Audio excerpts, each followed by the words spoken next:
There's Timmy playing with the ball. Uh-oh, looks like trouble. Say, Timmy, are you tired of getting beat up by people bigger than you? Have you always wanted to do something about it? Do you want to be a good American? Then you should become a crime fighter. Who's that you see, Timmy? That's right, it's Eternalman.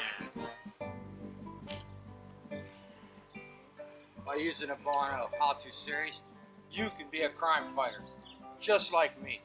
But Eternalman, how do you become a crime fighter? By using the 7 easy steps, you can be a crime fighter, just like me. By following the acronym VIGILANTE, you can train and successfully become a crime fighter. But this training is only for the most serious people. Timmy, do you think you're up to it? Well, good. Let's begin our training.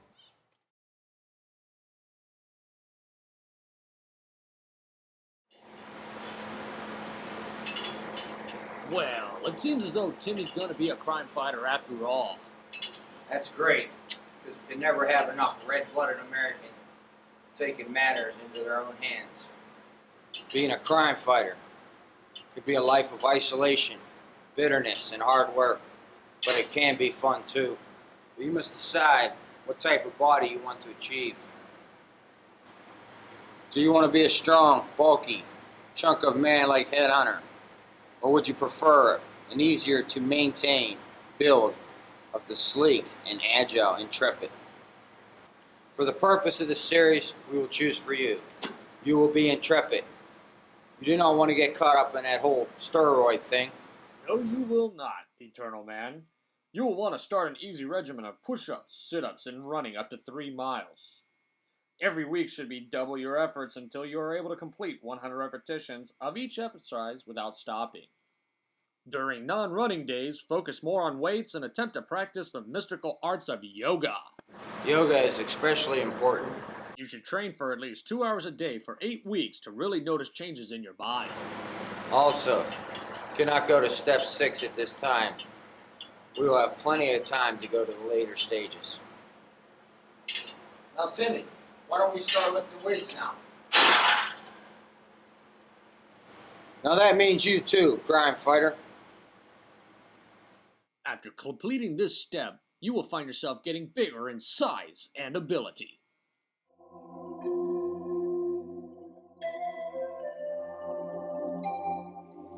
Sometimes, one of the most important aspects of being a crime fighter is knowing why exactly you're doing it. The ideology or inspiration of a crime fighter is something that is pondered on for countless hours. All superheroes face it, and you will too. I like to come here sometimes and reflect on why I became a crime fighter. This part of your training is about your motivation on becoming a crime fighter.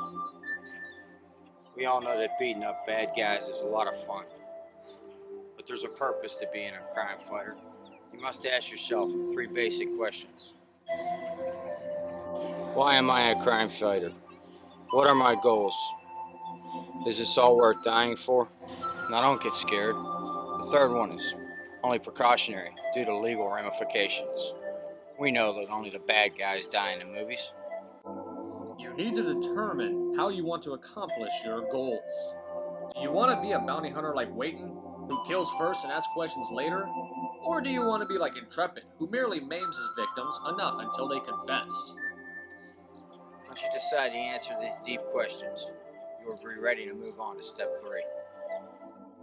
After this step, you will have determined what kind of crime fighter you want to be.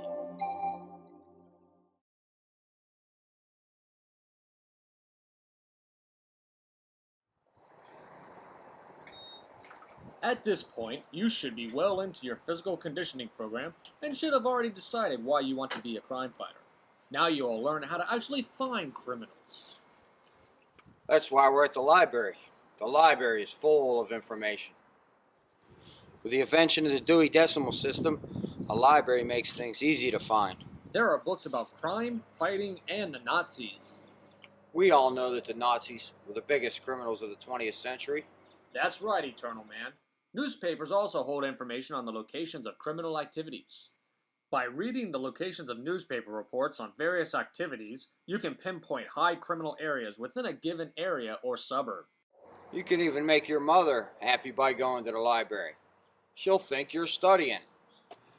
It's not lying, it's researching. By the end of this step, you will have determined where the criminal activity is and what special persona you wish to portray to criminal elements. For this series, the crime fighter uses blue to symbolize his cold-heartedness.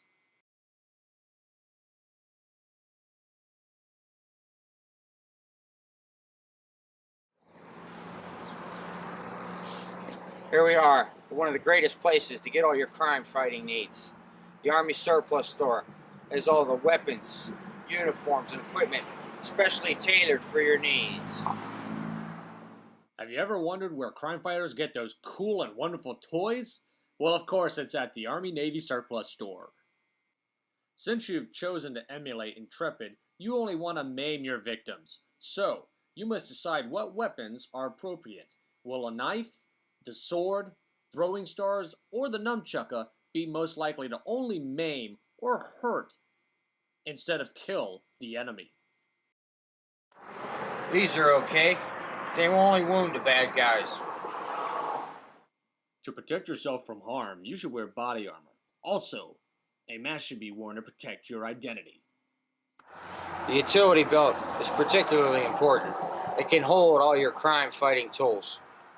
Your utility belt can hold various items, like handcuffs, grappling hooks, or binoculars. They can also hold lead-based smoke grenades, 6-point throwing stars, food rations with MSG or the British spy camera. By the completion of this step, you will have identified those logistical accessories needed to fight crime and protect yourself.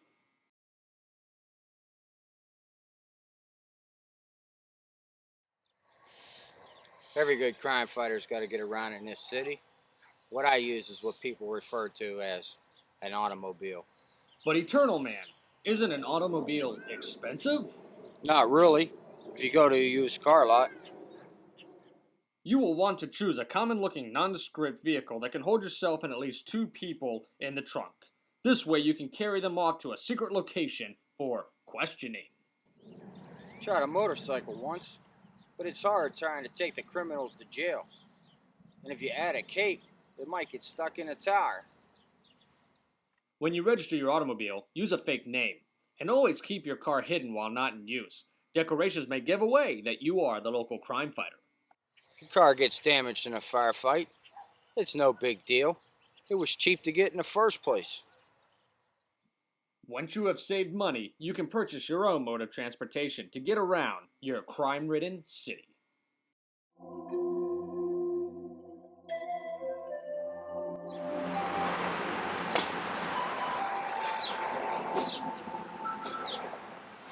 You can always find time to practice your lethal kung fu techniques. It's always fun to beat up on. I mean, it takes many skills, including martial arts. Take it away, announcer. Back in ancient times, the martial arts were used to protect the native lands. Skilled ninjas, like Master Wook Soo, used this spiritual art to protect and serve. Over time, the martial arts became more violent and painful. This made these techniques perfect for America. The more preferred martial arts techniques include the Machio technique, the monkey technique, and the drunken monk. Check out your local taekwondo or karate shop, or even your local Chinese buffet. By the end of this step, you will discover that punch, kicks, and throws are all fundamental to crime fighting. Advanced training includes the use of weapons.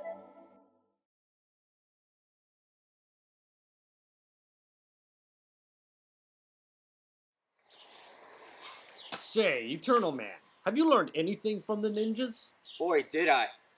I need practice. And you should practice too.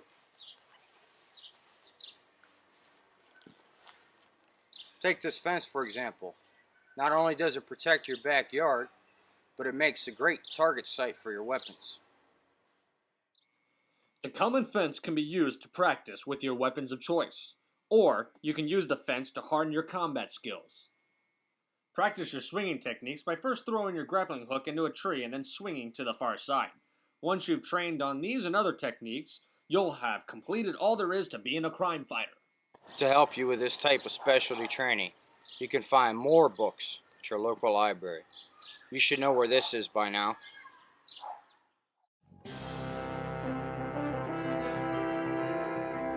Now that you have successfully completed the Mono How-To series on becoming a crime fighter, you are fully prepared to be a successful superhero.